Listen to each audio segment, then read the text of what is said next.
काय म्हणायचे? हे बघा, कोणी कोणाला मतदान करावं हा एक लोकशाहीतला भाग आहे. मी त्याच्यामध्ये जाणार नाही. पण ह्याच्यातनं बोध अनेकांनी घेतला पाहिजे ना, अनेकांनी घेतला पाहिजे. तर कालच्या निकालानंतर नितेशांनी एक व्हिडिओ व्हायरल केला.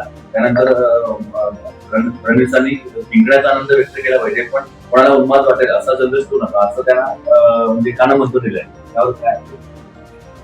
आता देवेंद्रजींनी त्यांना कानमंत्र दिला असं तुम्ही म्हणताय, बरोबर आहे की नाही? मग तो कानमंत्र कोणाला दिलेला आहे देवेंद्रजी फडणवीस साहेबांना विचारलं पाहिजे. पण पूर्वीपासूनची प्रथा आहे, परंपरा आहे, संस्कृती आहे की निवडून आल्यानंतर जल्लोष करावा, पण समोरचा दुखवणार नाही अशा पद्धतीचा जल्लोष करावा. आणि हे मी का सांगू शकतो तर इथल्या सगळ्या पत्रकारांना माहिती आहे की ज्यावेळी मी निवडून आलो त्यावेळी पडलेल्या उमेदवाराच्या समोर फटाके देखील वाजवायचे नाहीत, त्याच्या घरासमोर फटाके वाजवायचे नाहीत. हे मी संस्कृती गेली 5 टर्मला वापरलेली आहे, भविष्यात पण तशीच वापरणार. त्याच्यामुळे देवेंद्रजींनी सांगितलेलं बरोबर आहे की जिंकल्यानंतर अशा पद्धतीचं वागू नये कोणी.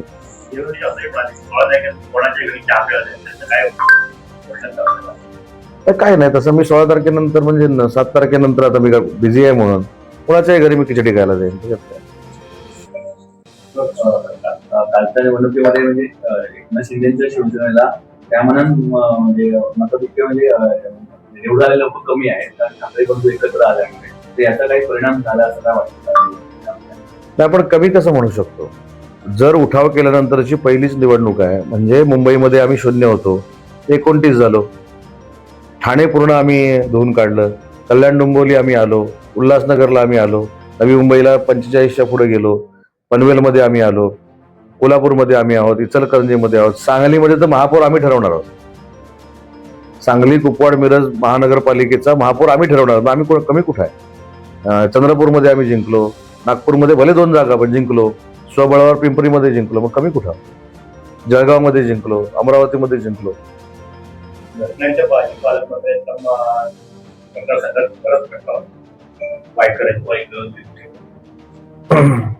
ते नेते आहेत, आपण कसं बोलतो नाही. याच्यामध्ये माननीय शिंदे साहेब देवेंद्रजी निर्णय घेतील, परंतु महायुतीचाच महापौर होणार हे निश्चित झालंय. आता यावेळी पहिल्यांदा असं झाले की महापौर पदाचं आरक्षण न करता निवडणुका जाहीर झालेल्या आहेत, हे झालेले आहेत आरक्षणाचे.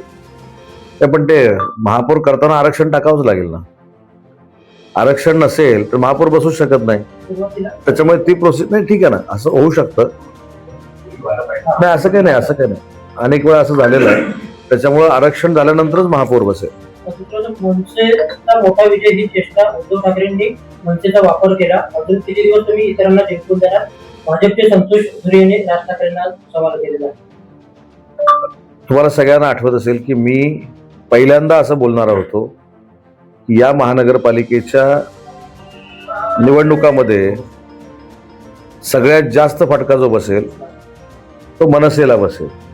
कारण मनसे ज्या उद्देशानं 80 ते 90 जागा आम्ही जिंकणार आणि आम्हाला त्या मिळणार, साहेब या महेंद्र बसा ना, तर त्या जागा मनसेला मिळणार अशा पद्धतीने एक चित्र निर्माण करण्यात आलं होतं. आणि मनसेला ऍक्च्युली 52 जागा मिळाल्या आणि त्यातल्या 6 जागा निवडून आल्या. त्याच्यामुळे सगळ्यात डॅमेज होणारा पक्ष जर महाराष्ट्रातला कुठचा आहे तर तो मनसे आहे. पण मनसेची मताची जी गॅप होती ही सगळी पूर्वीची मनसेनं युबीटीला ट्रान्सफर करून भरून काढली आणि मनसेच्या जीवावर आज युबीटी पुन्हा एकदा छाती फुलून आमच्यासमोर उभी आहे.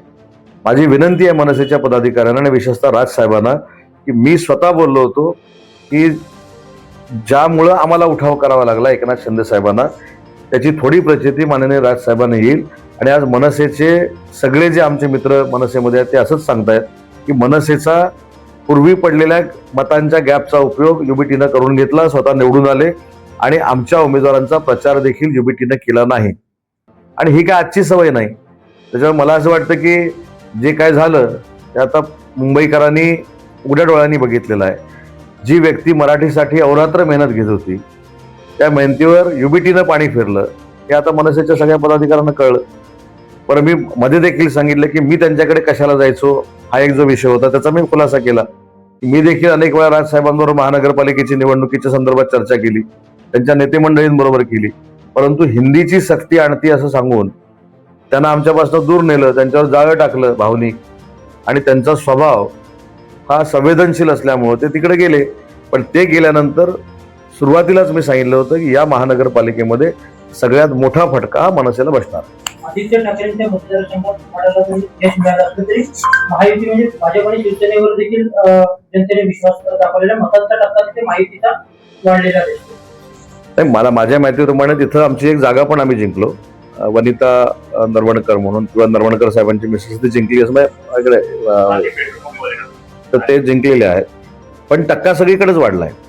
तुम्ही जर बघितलं तर जवळजवळ 3-3.25 लाख मतं ही शिवसेनेला पडलेली आहेत.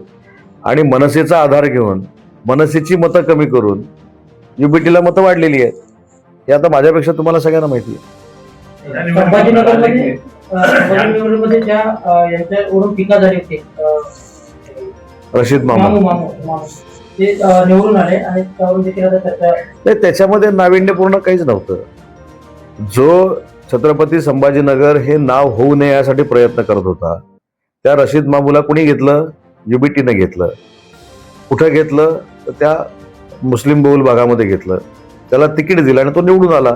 त्याच्यामुळे मी हेच सांगतो की खऱ्या अर्थानं युबीटीची भूमिका आज महाराष्ट्रासमोर स्पष्ट झाली की वंदनीय बाळासाहेबांची जी इच्छा होती, जे स्वप्न होतं, कारण औरंगाबादला बाळासाहेबांनी कधीही औरंगाबाद म्हटलं नव्हतं, छत्रपती संभाजीनगर म्हटलं होतं.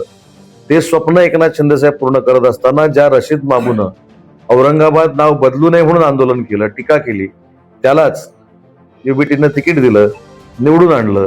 निवडून आलं त्यांच्या मतावर. आता ह्याच्यामध्ये कोणाचं दुर्दैव आहे, कोणाचं सुदैव आहे, प्रत्येकाने ठरवलं पाहिजे. पण तुम्ही दिलेल्या प्रस्तावांवर, तुम्ही दिलेल्या जागांवर भाजपकडून समाधानी आहे? नाही, भाजपवाले म्हणजे भाजपचे पदाधिकारी समाधानी आहेत म्हणूनच युती झाली ना. दादा वाटतं हा, आता युती होणारच नाही. आणि माझी चर्चा ही मी स्थानिक पदाधिकाऱ्यांशी देखील केलेली आहे, प्रदेशाध्यक्षांशी देखील केलेली आहे. आणि परवा रात्री त्यांचे सर्वोच्च नेते जे आहेत, राज्याचे मुख्यमंत्री देवेंद्रजी फडणवीस साहेब, त्यांच्याशी चर्चा झाल्यानंतर मी राणे साहेबांची भेट घेतली आणि सिंधुदुर्गची देखील युती आमची फायनल झाली. आज रात्रीपासून रायगडची देखील युती फायनल होईल.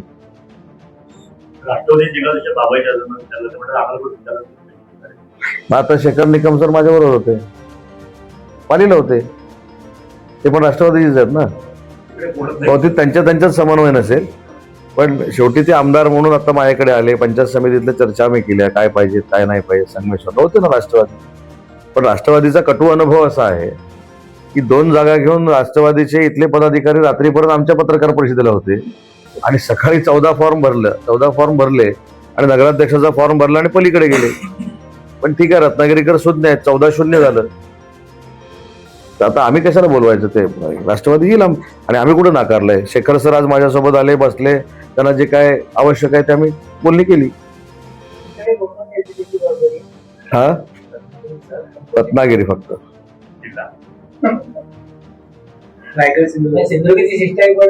नाही झालं ना, सिंधुदुर्गला मी काल साहेबांच्या आणि देवेंद्र यांच्या सूचनेप्रमाणे राणे साहेबांची भेट घेतली आणि तिथं देखील अतिशय चांगला फॉर्म्युला निघालेला आहे. आज रात्रीपर्यंत जाहीर केलं ना. रायगडमध्ये भाजप आणि राष्ट्रवादी सोबत असेल, फक्त भाजप सोबत? मग सगळंच एकदम नका ना माझ्याकडे. तुम्हाला उद्या पण पाहिजे ना, रायगडला कशी युती झाली, काय झाली, किती झाली.